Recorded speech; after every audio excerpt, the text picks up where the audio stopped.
sur la comédie la plus culte de l'histoire du cinéma français. Avec 17 millions de spectateurs, il fut le plus gros succès du box-office pendant 32 ans, jusqu'à la sortie de Titanic en 1998. Il figure à la 3e place du box-office français, derrière Intouchable et Bienvenue chez les Ch'tis. C'est la comédie la plus diffusée à la télévision française, enregistrant également les plus grosses audiences. Il y aura par la suite d'autres gros succès du cinéma français, tels que Le Cerveau, La Folie des Grandeurs, Les Aventures de Rabbi Jacob et L'As des As. Au scénario, nous retrouvons également la fille du réalisateur et de l'actrice Jacqueline Roman, Daniel Thompson, qui prépare pour décembre 2018 en association avec Julien Bergeau, dit Jules, dessinateur de la célèbre bande dessinée Silex and the City, la suite des aventures de Rabbi Jacob, intitulée Rabbi Jacqueline. Nous pouvons retrouver dans cette comédie le plus grand acteur français de tous les temps, avec Christian Clavier, Jean-Paul Belmondo, Lino Ventura et Danny Boone. Je veux bien sûr parler de Louis de Funès. Nous reviendrons prochainement sur sa carrière dans une future vidéo, mais pour l'instant, parlons du reste du casting. Notons que nous pouvons également retrouver André Rimbourg, que l'on connaît sous le nom de Bourvil. Révélé dans Poisson d'avril de Gilles Grangier, c'est grâce à ce film que Bourvil rencontrera Louis de Funès et donnera également naissance au duo comique le plus célèbre de l'histoire du cinéma français. Notons également que pour le reste du casting, nous retrouvons également Claudio Brook, Mike Marshall, Marie Dubois, Andrea Parisi, Colette Brosset, Marie Marquet, Pierre Bertin, etc. etc. De quoi parle cette comédie? Nous sommes en 1942, un avion anglais est abattu par les Allemands au-dessus de Paris. Les 3 pilotes sautent en parachute et atterrissent dans différents endroits de la capitale.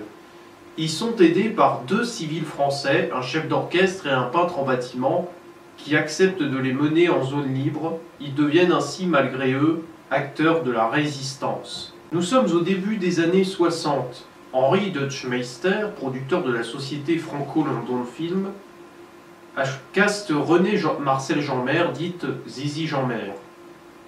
Il demandera à Gérard Houry et son co-scénariste Jean-Charles Tachela d'écrire un film dans lequel l'actrice pourrait jouer 2 rôles. Il commence par écrire l'histoire de 2 sœurs jumelles qui, pendant la Seconde Guerre mondiale, sauvent des aviateurs britanniques dont l'appareil fut abattu au-dessus de Paris. Henri Deutschmeister adhère au projet et achète le scénario, d'abord intitulé Au Petit Jésus, puis Lily et Lulu, ou Les Bonnes Sœurs. Trouvant que Tachela et Houry sont de trop jeunes scénaristes, il fait appel à un vrai scénariste, Léo Johannon. Cela dit, les scénaristes ne s'entendent pas avec ce réalisateur expérimenté qui fut d'ailleurs collaborateur pendant la guerre. Les rôles de Lily et Lulu sont par la suite prévus pour 2 célèbres actrices jumelles italiennes, Pier Angeli, récompensée par le Golden Globe de la meilleure actrice. Au final, le projet n'a pas réussi à se mettre en place et tomba aux oubliettes. En 1962, Gérard Houry commence à rencontrer le succès avec Le Crime ne paie pas, adapté de la bande dessinée de Paul Gordeau et réunissant un beau casting tel que Michel Morgan, Philippe Noiret, Pierre Mondy, Annie Girardot, Daniel Loyer, Christian Marin, Michel Lonsdal et bien sûr Louis de Funès. Il déclara pendant le tournage au réalisateur... Notons que pendant le tournage, il déclara au réalisateur Gérard Houry: « Quant à toi, tu es un acteur comique et tu ne parviendras à t'exprimer vraiment que lorsque tu auras admis cette vérité-là. » Faire Jack Angelvin, un animateur de télévision, arrêté d'ailleurs à New York le 21 janvier 1962 pour avoir dissimulé plus de 50 kg d'héroïne.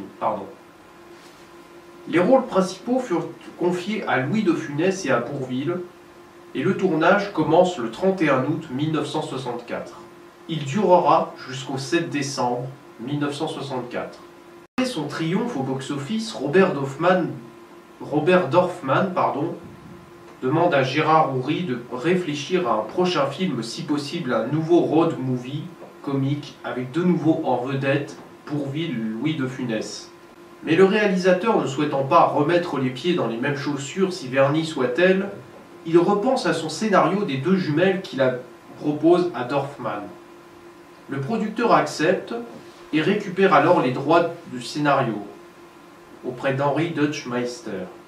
Le scénario sera réécrit avec Marcel Julien, mais également avec sa fille, avec la fille de Gérard Houry, Danielle Thompson. Il aura droit à quelques changements, notamment les personnages des deux jumelles qui seront transformés en hommes, l'un devenant peintre en bâtiment et l'autre devenant chef d'orchestre.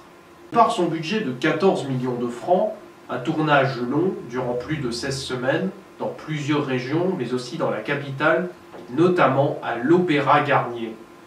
En effet, le ministre de la Culture de l'époque, André Malraux, alors emballé par le scénario, donnera l'autorisation au réalisateur Gérard Houry de pouvoir tourner sur les toits de l'opéra, mais également à l'intérieur de l'opéra. Et maintenant, nous allons parler des décors de la Grande Vadrouille. Et nous commencerons par la ville de Paris. Alors, les égouts de Paris. Le saviez-vous, la scène des égouts de Paris a été en réalité tournée dans les studios de Boulogne, à Boulogne-Billancourt. Premier arrondissement de Paris. Nous sommes à la rue Bertin-Poiré. En effet, la scène de la prostituée a été tournée aux 4 rue de la Bertin-Poiré. On y voit toujours la plaque sur le trottoir qui n'est pas celle d'un égout, mais d'un téléphone. 5e arrondissement de Paris. Le hammam de la Grande Mosquée de Paris. La scène des bains turcs censée se passer au hammam de la Grande Mosquée de Paris, place du Puy de l'Ermite, a été tournée en studio. 8e arrondissement de Paris. Avenue des Champs-Élysées. La scène du Guignol a été tournée au Guignol des Champs-Élysées, situé dans les jardins des Champs-Élysées et au Carré Marigny, près du croisement de l'avenue Matignon et de l'avenue Gabriel. 9e arrondissement de Paris. Macintosh atterrit sur les toits de l'Opéra Garnier. Toutes les scènes ont été tournées en décor réel grâce au double concours d'André Malraux, alors ministre de la Culture, et de Georges Auric, administrateur de la Réunion des théâtres lyriques nationaux, qui fut par ailleurs compositeur de la musique du film.